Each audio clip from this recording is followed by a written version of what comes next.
Blog Talk Radio.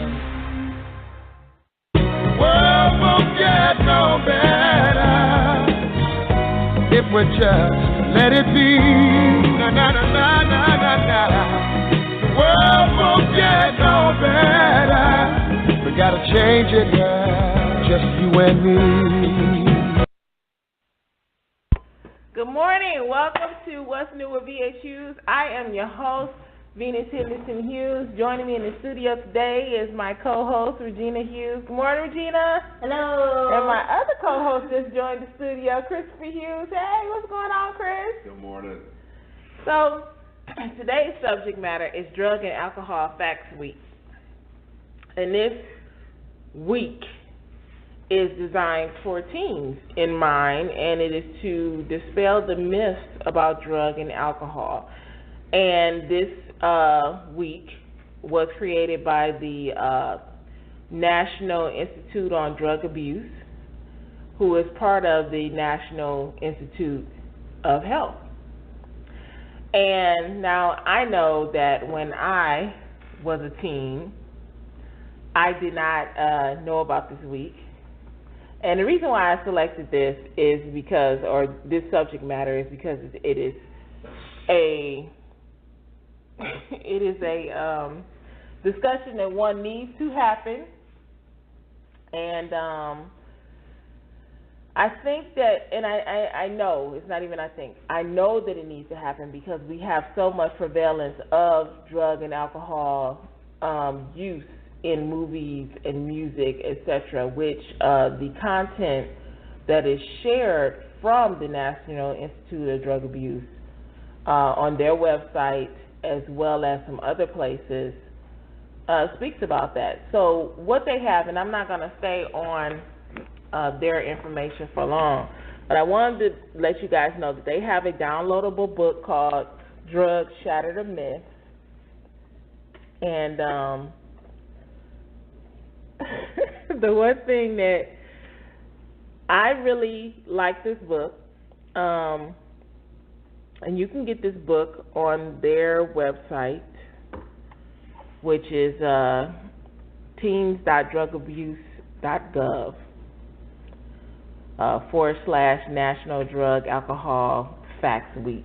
And that's what it's called, National Drug and Alcohol Facts Week. So they have a lot of downloadable information. But back to this book. So the book is called Drugs Shatter the Myths, and the table of contents speaks on the subject matter. And the first thing, of course, is marijuana. The next thing is peer pressure. The next thing is alcohol. The next thing is medical consequences. The next thing is prescription drugs. The next thing is drugs in your brain. And the last thing is treatment. Join the conversation. Guests, you can give us a call at area code 516-453-9934. So going into this, and this is a downloadable book, and they have quizzes throughout this book. So, you know, the very first question is marijuana addictive?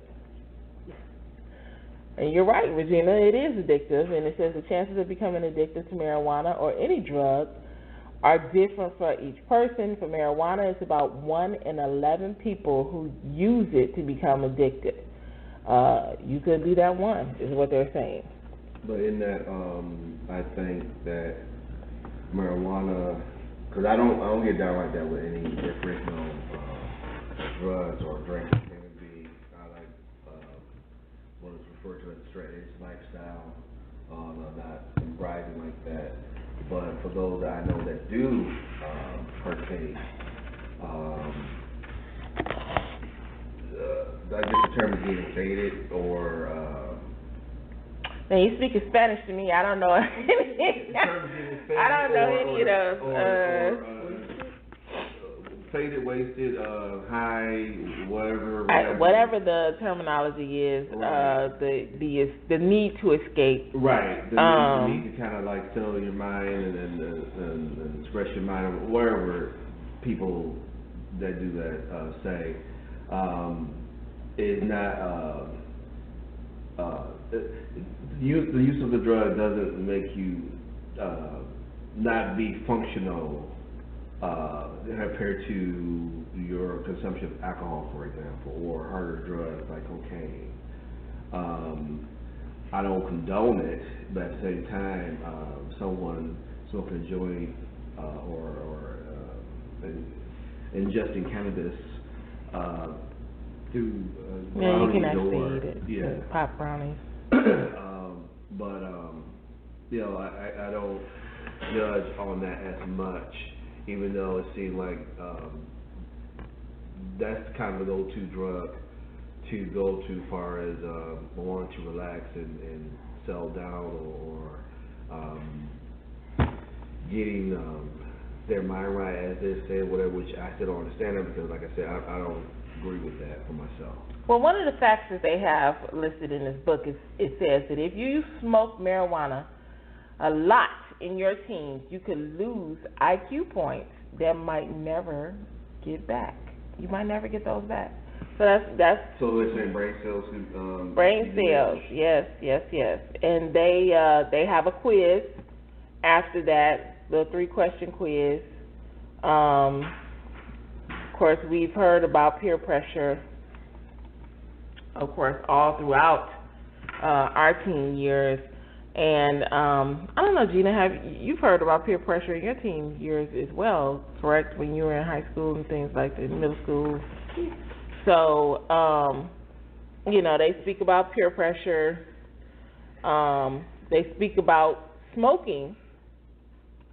One of the facts about smoking, it says most people who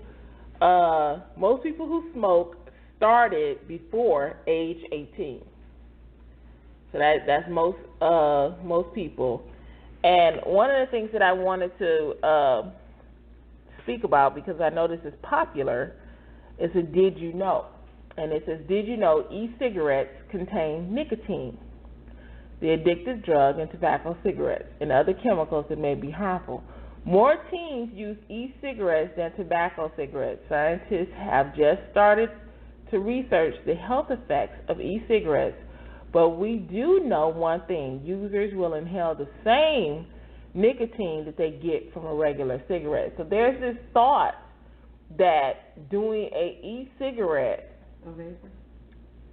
You know what, I'm not sure if vapor is in here, but the thought behind the whole electronic cigarettes, the e-cigarettes, was that they were a healthy alternative to smoking a regular cigarette, and so far that has been proving not to be true.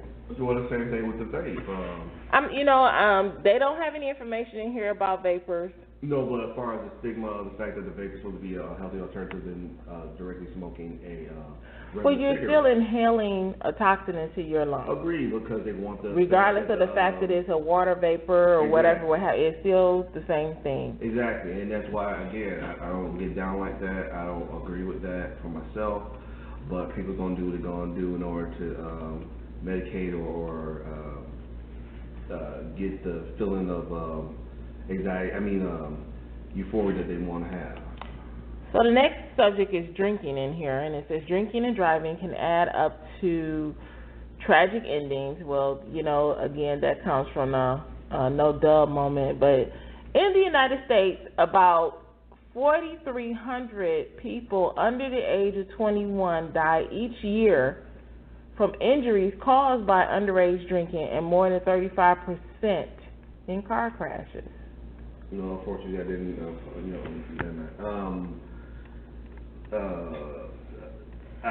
Hold that thought. And here's a fact: about 4 in 10 people who begin drinking before the age of 15 eventually become alcoholics. Well, drinking in my time has always been a rite of passage for young folk or whatever to do. Again, didn't get down with that or whatever as I was growing up. I didn't have that many friends in there because they were wanting to be adults so fast, and part of that was to be drink alcohol. Some kids nowadays want to be adults faster too. It's so funny you guys mentioned the whole wanting to be adults faster. I remember growing up wanting to be a grown-up. And, I know there's it's either a meme or a post or a flyer or whatever it was that I have seen where, you want so bad to be a grown-up because you're tired of all the rules and regulations that you have as a kid, not realizing that as an adult you have more responsibilities. And the one thing that we don't see as children are the responsibilities that our parents hold on them.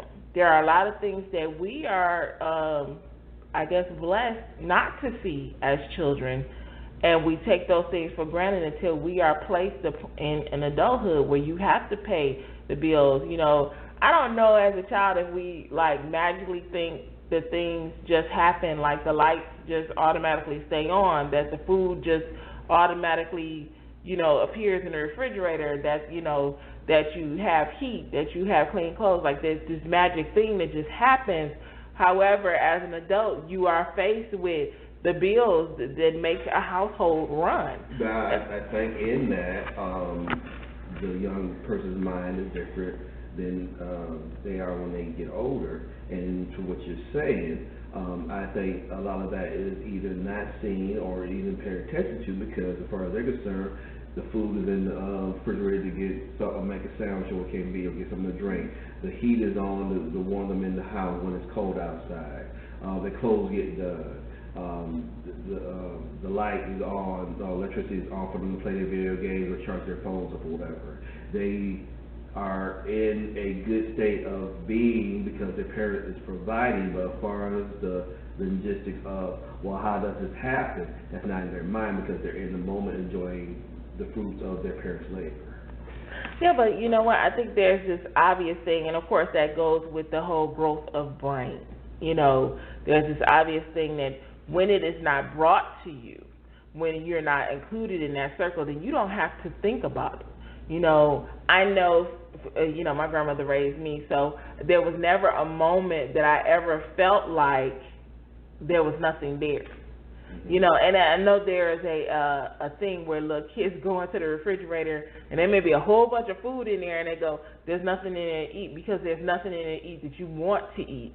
But it may be the food may be falling out the refrigerator. You might have fruits and juices or whatever in there, but it's not what you particularly want.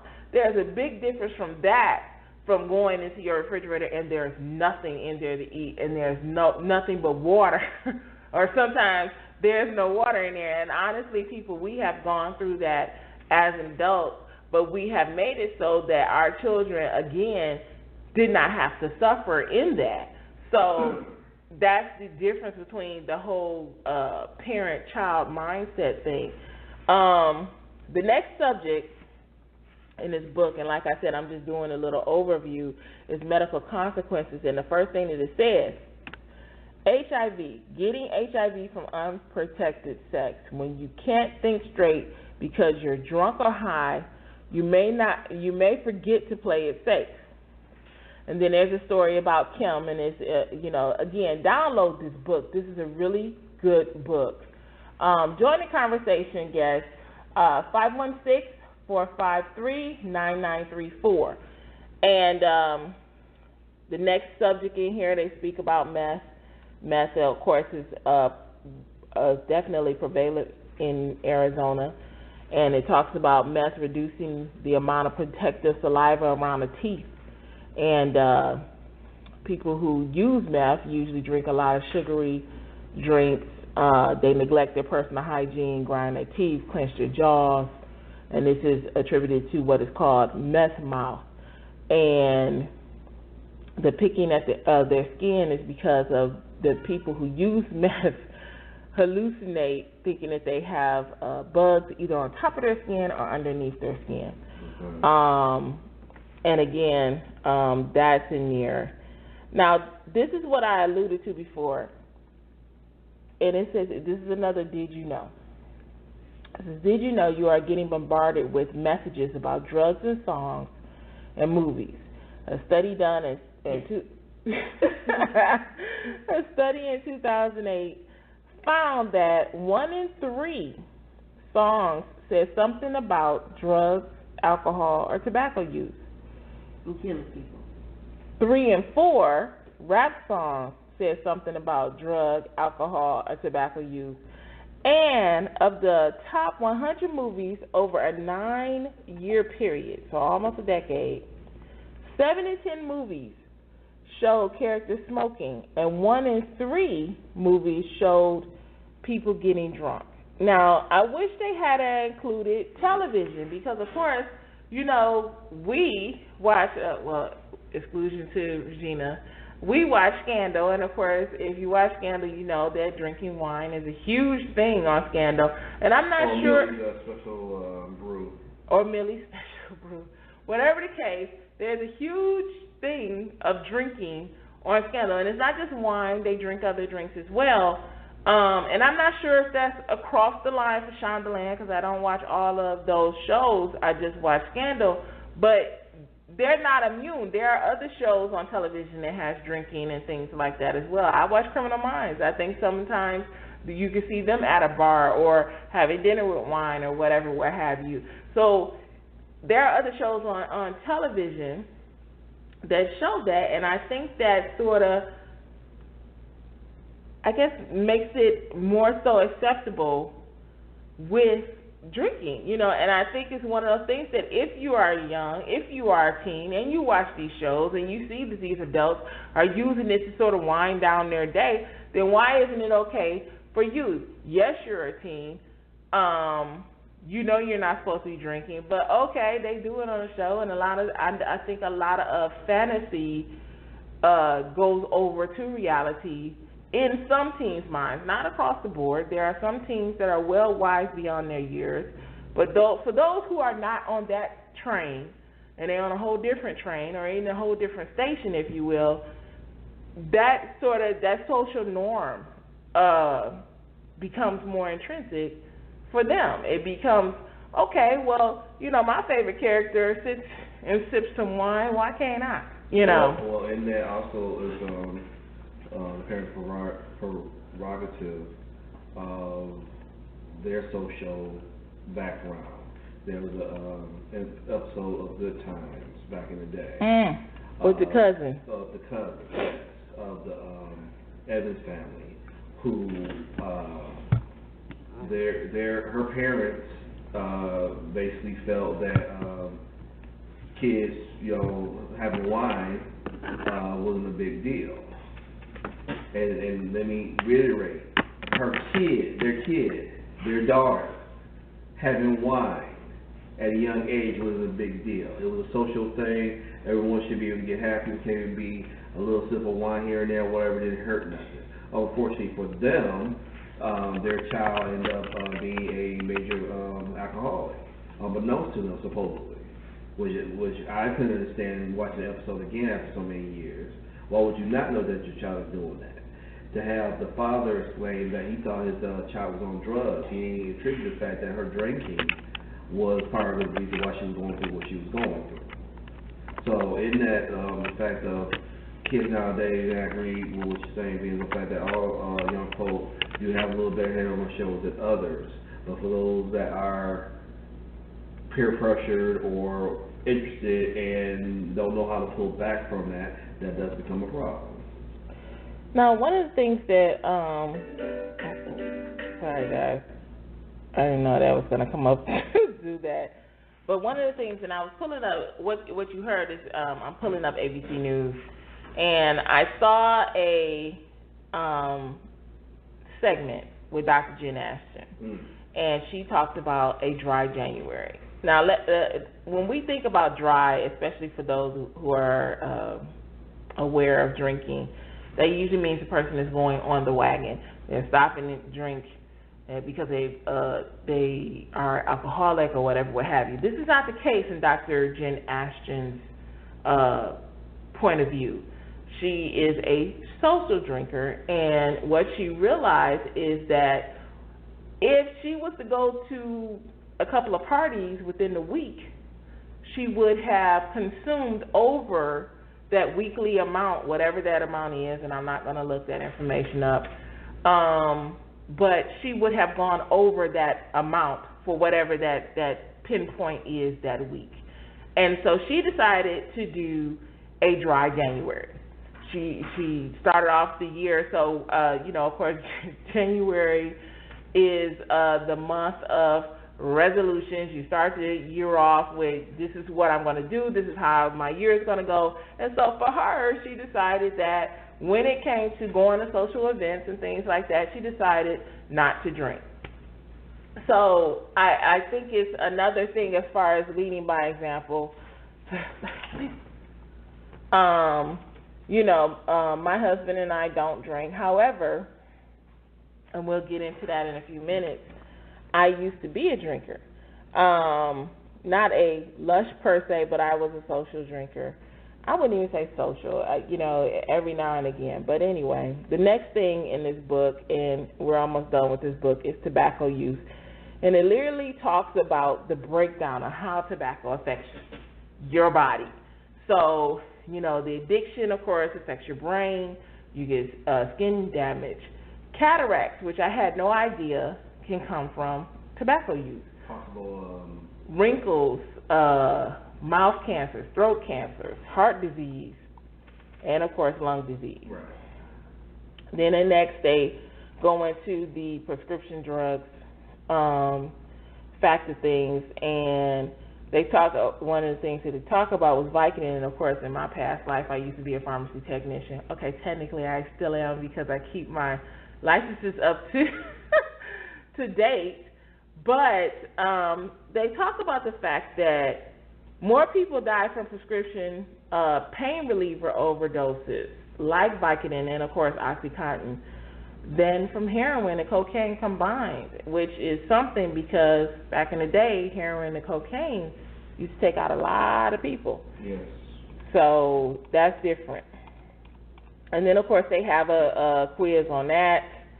And you mentioned prior about the whole euphoria, if you will. And so they have a portion in here, they make you fuzzy, but what does drugs do in your brain? Different drugs do different things, but they all affect the brain, and that's why drugs make you feel high, low, speed it up, slow down, or see things that are not there. Mm-hmm. Did you know repeated use can reset the brain's pleasure meter so that without the drug you feel hopeless and sad, and eventually every day fun stuff like spending time with your friends or playing with your dog doesn't make you happy anymore. So that seeking of euphoria, which is thrown off when you constantly take these drugs.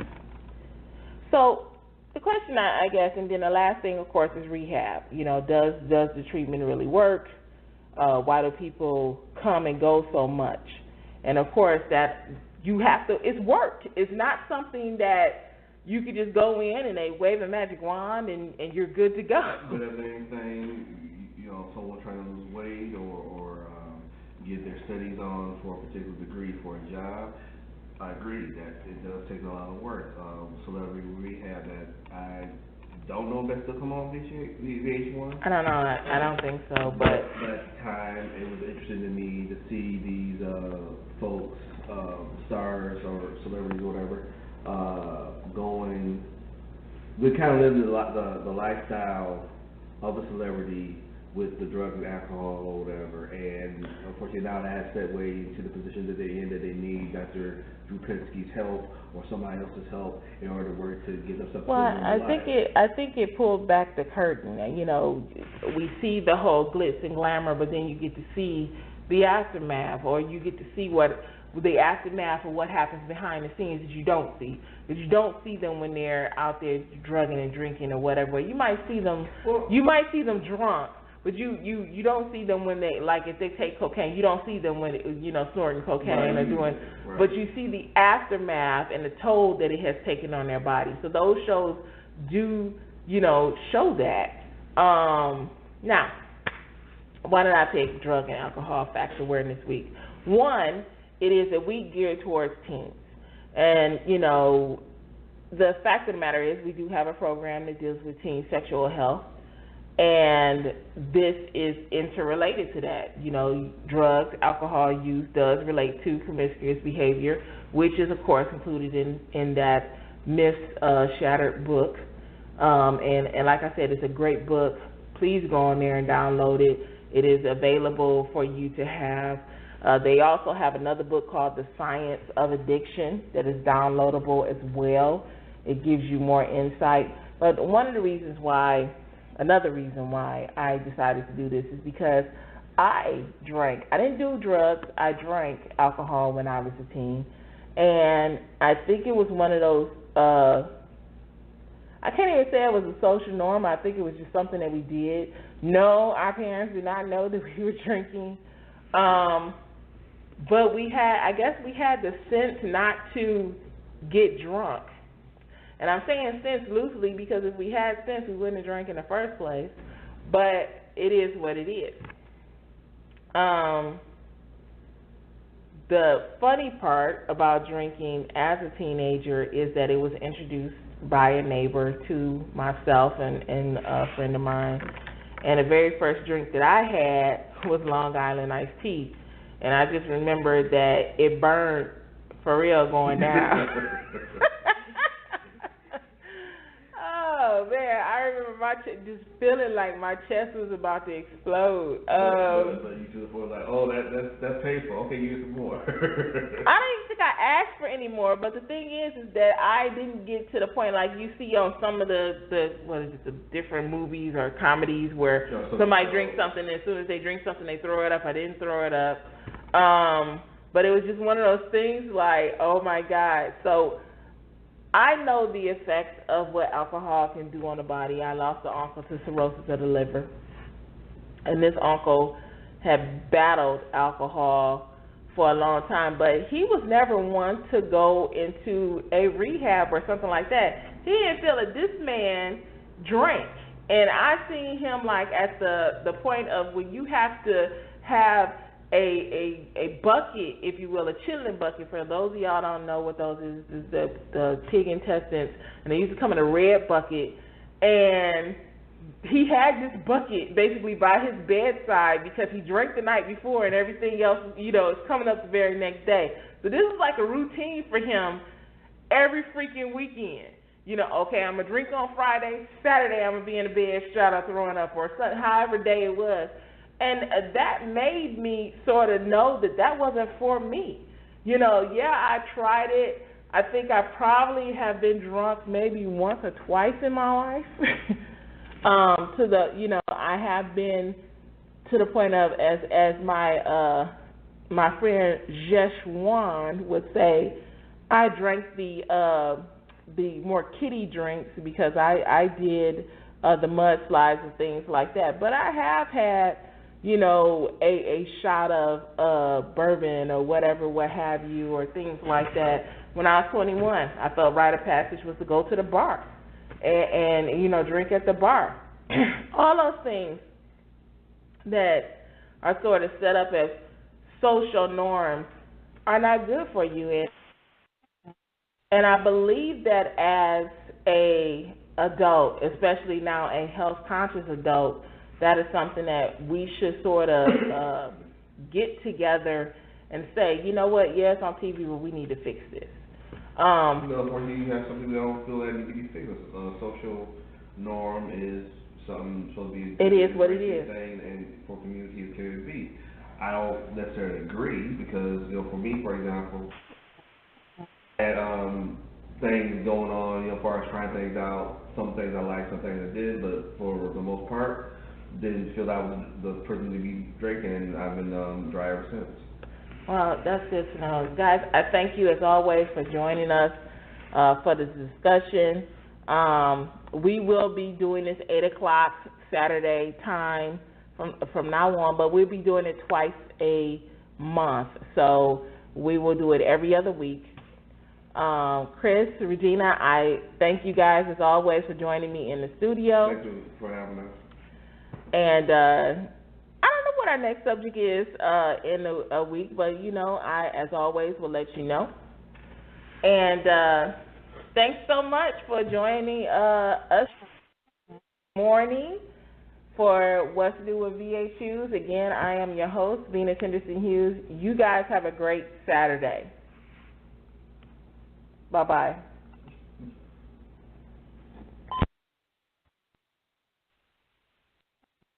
At Carrabba's Italian Grill, folks always seem to be saying, wow! Especially now, because you can take home our delicious made-from-scratch lasagna, layered pasta with meat sauce, creamy ricotta, and mozzarella cheese, absolutely free. Homemade lasagna for free? Wow! Order one of your Carrabba's favorites, chicken Brian, chicken marsala, or pollo rosso Maria, and you can take home our made-from-scratch lasagna. For tomorrow night's dinner, free? Wow! Hurry into Carrabba's today and get a free homemade lasagna for tomorrow, now through January 29th. Wow! Carrabba's, Italian worth talking about.